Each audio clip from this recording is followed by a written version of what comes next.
જો તમને કેરી ભાવે છે તો આ રેસીપી ચોક્કસ ભાવશે અને બાળકોને પણ ભાવશે. સૌથી પહેલાં એક મસ્ત મીઠી કેરીને સમારી લો.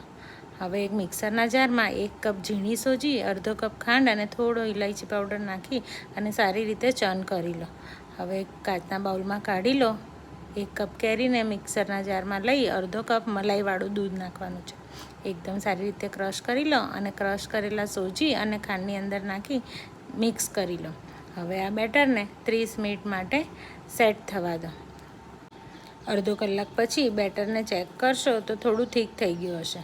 હવે તેમાં બદામના ટુકડા, 3 ટેબલસ્પૂન પીગળેલું બટર નાખી અને સારી રીતે મિક્સ કરીને બીજી સાઈડ એક ટ્રેને બટરથી ગ્રીસ કરી લેવાની છે.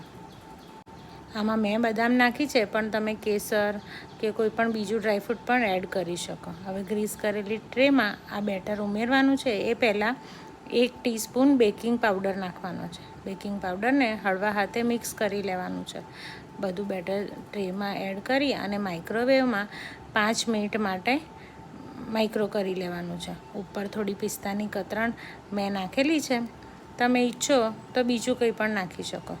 આ મેંગો સૂજીનો સ્પંજ એટલો બધો ટેસ્ટી લાગે છે કે બાળકો તો માંગીને ખાશે. રેસીપી ગમે તો લાઇક, શેર, કોમેન્ટ કરજો. Thank you.